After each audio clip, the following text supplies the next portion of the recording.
Today our step-in session topic is hypertensive emergency. I am Dr. Snigdhadeb Ghosh. Currently, Dr. Nisha Bhojnagarwala. She is also a senior consultant in Manipal Hospital, Broadway Hospital, Kolkata.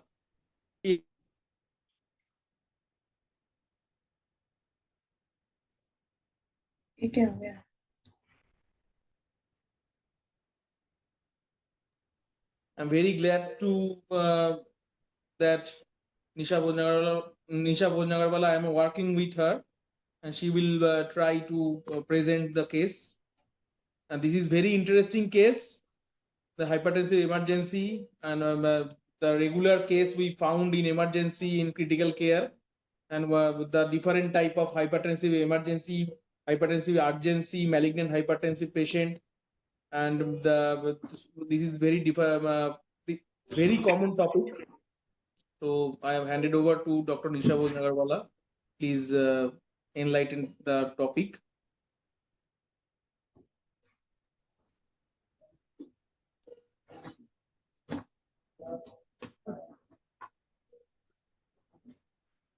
Thank you, Dr. Ghosh, for the brief introduction. Today we'll be discussing on a very important topic. It's dealing with the high blood pressure.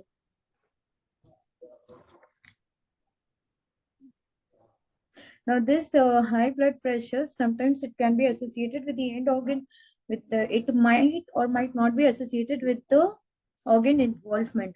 And the organs involved are typically eyes, heart, kidney, and brain.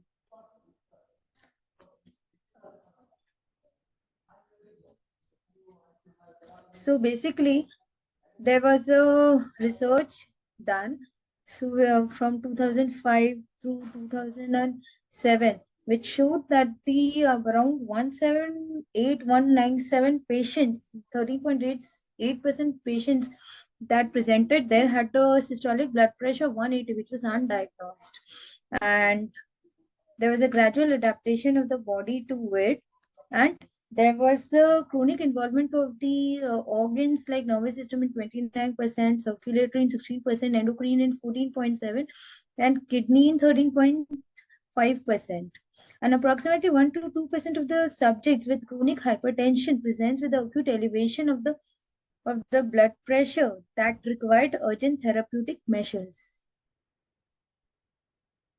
So what is meant by the hypertensive emergencies? Hypertensive emergencies where the systolic blood pressure is higher than 180 or a diastolic blood pressure is higher than 120 without any organ involvement. And for the hypertensive urgencies, it is the blood pressure is more than 180 or diastolic blood pressure is more so either the systolic is more than 180 or diastolic is more than 120 with the end organ involvement. So the difference between a hypertensive emergency and urgency is that in emergency there is no end organ involvement, and in urgency there is an end organ involvement. And in the emergencies, in the patient presenting with the hypertensive emergencies, they might just present with a simple headache or epistaxis or the dyspnea or anxiety, but there will not be any end organ involvement, evidence of the end organ involvement. Like I've already discussed, the nervous system, circulatory, kidney, eyes. Now, there's something known as a malignant hypertension. So malignant hypertension is characterized by a severe hypertension, which is associated with there is a fundoscopic changes, like there will be, there will be the eye changes in which there can be a papilledema, microangiopathy, and the disseminated so there can be a flame hemorrhages under the papilledema, and it can be even associated with the altered sensory, which is like encephalopathy, acute heart failure, or acute deterioration in the renal function. So the hallmark of this condition is there will be the fibrinoid necrosis in the small arteries of the kidney, retina, and the brain. So basically, in the patients with the malignant hypertension, if we do the biopsy, we will see there will be the fibrinoid necrosis of these small arteries.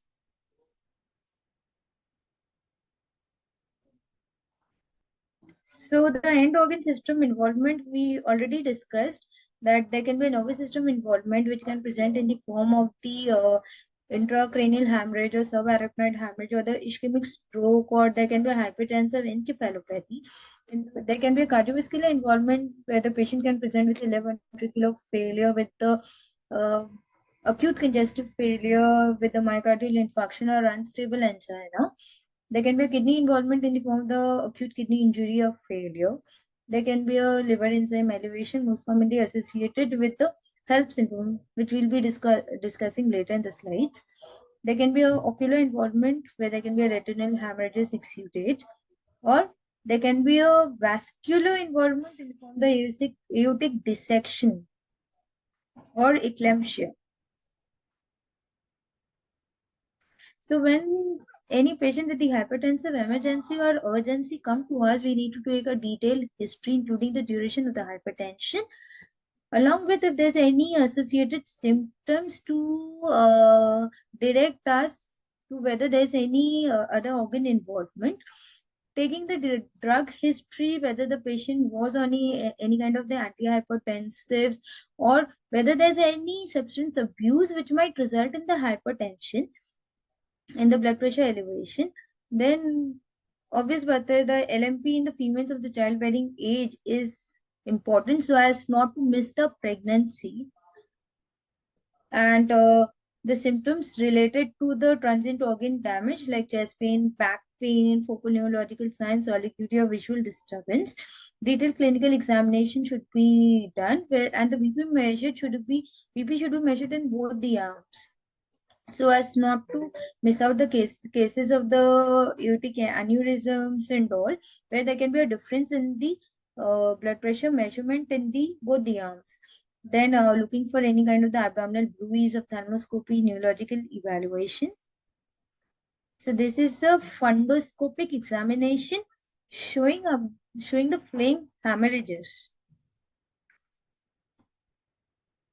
So the common test which is available, common test which we should do is, so for any patient we should do is like 12 lead ECG, about the detailed blood workup so as to see whether there's any organ involvement. Pregnancy test should be done in the women of the childbearing age. Then fundoscopy should be done as a critical part of the diagnostic workup. So so the test on the left hand should be done routinely in all the patients, and the test on the right hand side should be done if there is any indication, if there is any symptoms suggesting of that organ involvement. Like if we suspect that the patient is having the MI, or the patient is in heart failure. So if the patient is in MI, we can do a specific test for the myocardial infarction like the troponin CKMB. If the patient is in heart failure, we can do the NT-proBNP. We can do the chest X-ray to see if there's any kind of the pulmonary edema. Then CT angio of the thorax or abdomen to rule out any aortic dissection. Then CT or MRI brain to see if there's any nervous system involvement. Then urine drug screen to see if there's any drug abuse.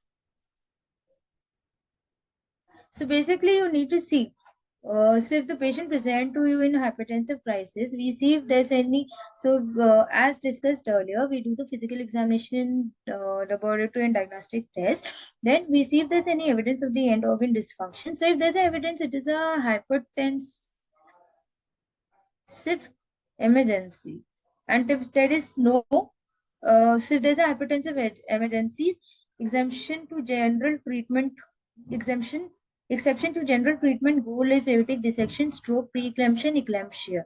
So basically in these patients, there is a different target of the blood pressure control in the initial hours, which we'll be discussing details in the later in the slides. And for all of the patients, they should be treated similarly.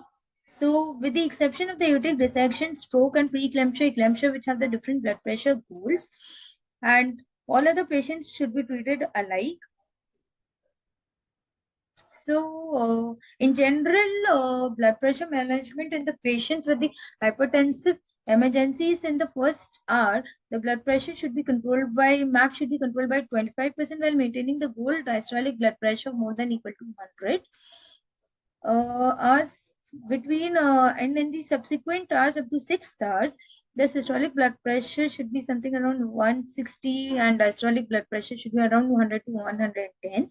Then after that, within 24 hours, we maintain the goal for hours of 2 to 6 hours during the first 24 hours, and for 24 to 48 hours, we maintain the blood pressure goals as per the 2017 guidelines for management of the high blood pressure in adults.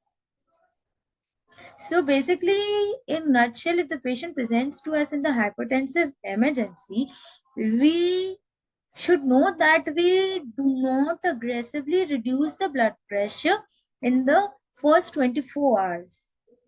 We should reduce it slowly. So in the first hour, we should do it by 25% and then gradually in 24 hours. So we don't target for the normal blood pressure in the first 24 hours. We do it up gradually, and then within 24 to 48 hours, we attain the BP goals as in other outpatient blood pressure goals. So drugs commonly used is the calcium channel blockers like nicardipine, clevidipine, then vasodilators, nitric oxide dependent like sodium nitroprusside. So these calcium channel blockers like nicardipine and clevidipine, which are available in the intravenous form, and vasodilators like sodium nitroprusside, nitroglycerine, we use it. Then other direct vasodilators like hydralazine is used. Then adrenergic blockers like beta-1 receptor selective antagonists like esmolol can be used. But caution with the patients who have the bradycardia or who have any kind of a heart blocks or any kind of the reactive airway disease. Then combination of the adrenergic and the beta blocker is levotirizole, which can be used, which have the contraindication similar to the esmolol as we've already read. Then adrenergic blockers like phentolamine can be used, and it is especially important in the cases of the like catecholamine cases like pheochromocytoma, and in the other cases of the cocaine toxicity, amphetamine overdose, which behaves similarly to the cases as of the catecholamine excess. Then dopamine 1 receptor selective agonists like phenolidopam, contraindicated in the patient at risk for the increased intraocular blood pressure, intracranial pressure. Then angiotensin converting enzyme inhibitor. Then enalaprilat can be used. So basically, enalaprilat is a very short acting angiotensin converting enzyme inhibitor. Only enalaprilat, only drug which is available in the intravenous form.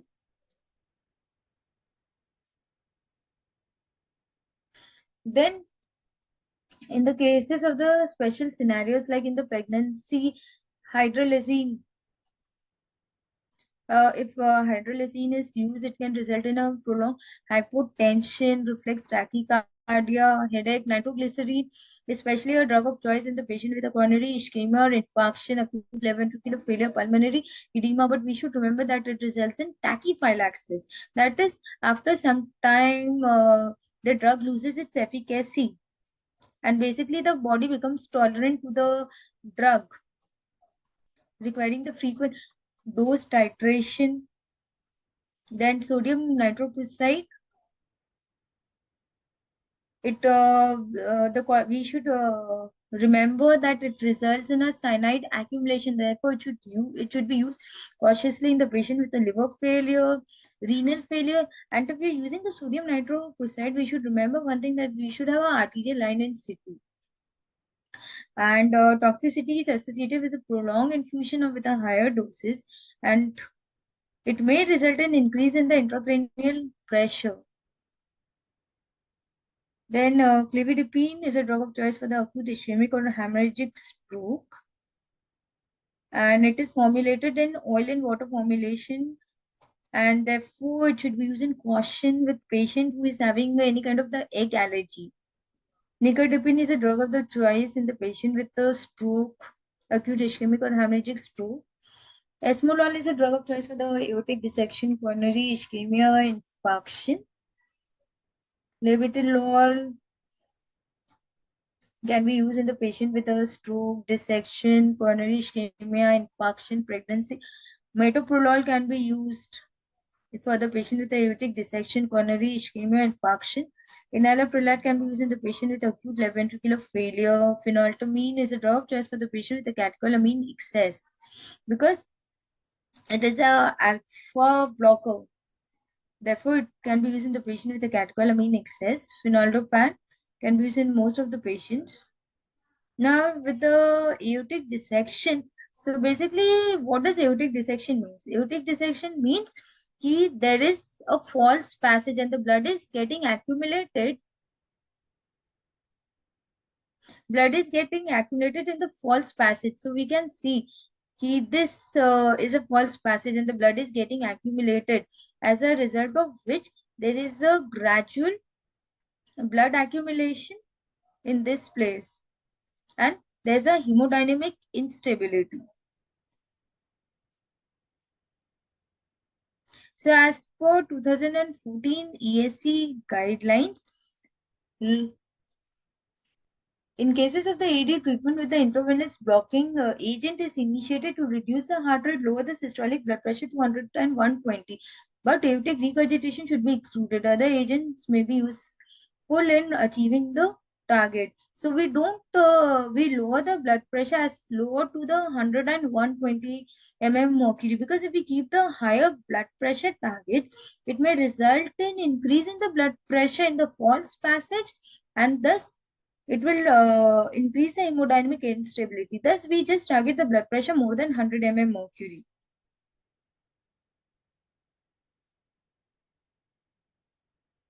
In the case of pregnancy, so first of all, acute hypertensive definition, the pregnant woman. So severe acute hypertension anytime during the pregnancy is defined as systolic blood pressure more than 160 or diastolic blood pressure more than equal to 110. Preeclampsia is when systolic blood pressure is more than 140 or diastolic blood pressure more than 90. When the pregnancy is more than 20 weeks gestation and the BP is measured on 2 occasions more than equal to 4 hour apart, and there is either proteinuria or there is a severe features like there is a ocular involvement in which there is a blurring of the vision, the patient is having a severe headache. Then eclampsia is there's a pre-eclampsia in the eclampsia. So the patient is in the pre-eclampsia, as we have already discussed, that the patient is in more than 20 weeks gestation with proteinuria or with proteinuria, and there is a special severe features, and along with the blood pressure more than 140 or more than diastolic blood pressure more than 90. And eclampsia is a pre-eclampsia plus there is a new onset grand mal seizures in a woman with no known seizure disorder. HELP syndrome is with or without preeclampsia, degree of the BP elevation. So the patient need not be in the preeclampsia, but there is a BP elevation with evidence of the hemolysis, elevated liver enzymes, and there's a low platelet count. And hypertensive emergency is when the BP is more than 240 by 140.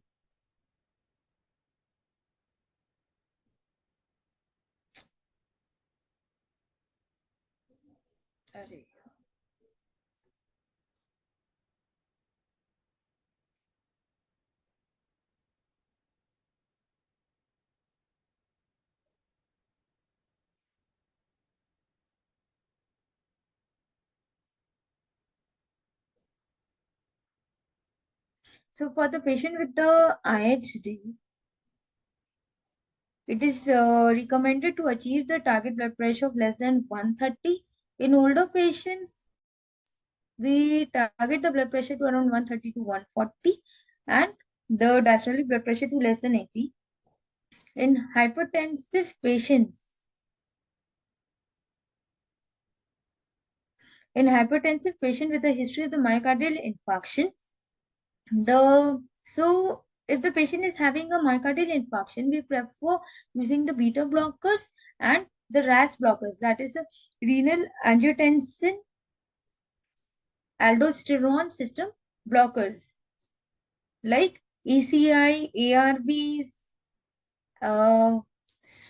spironolactones we prefer are recommended as a part of the treatment. In patient with a symptomatic angina, the beta blockers and CCBs are recommended. So if the patient is having the myocardial infarction, the beta blockers and the RAS blockers are preferred, which prevents the remodeling of the heart.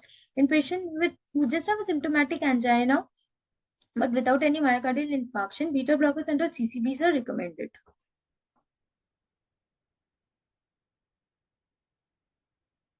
In the patient with a heart failure,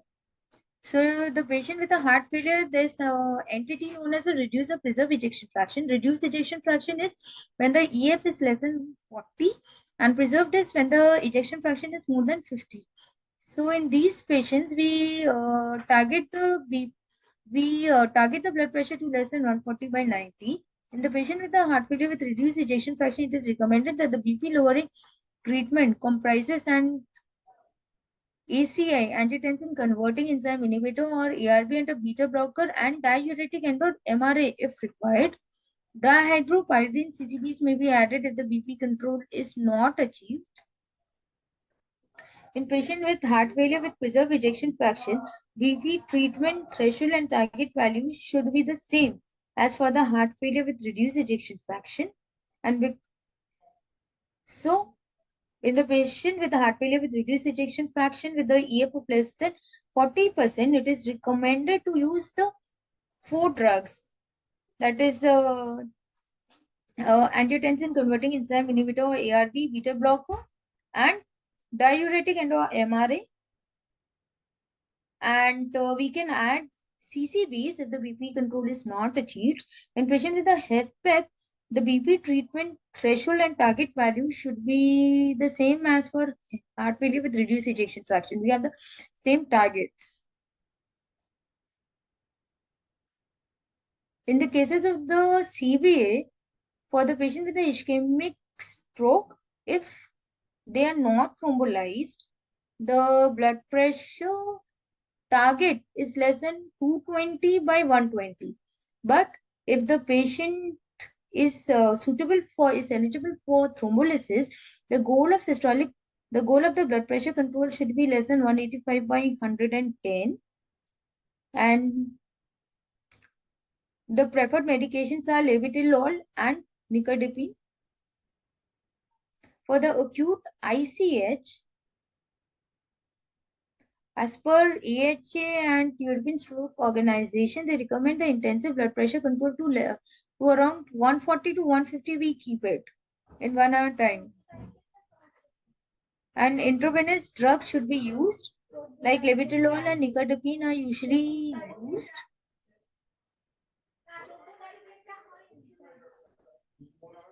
For the subarachnoid hemorrhage, the target blood pressure is less than 160 or less. We use a drug known as a nimodipine to prevent the cerebral vasospasm, but this nimodipine, it is not used, it doesn't help in the effective control of the blood pressure. So if the blood pressure is more than 160, we need to use the other agents from the basket.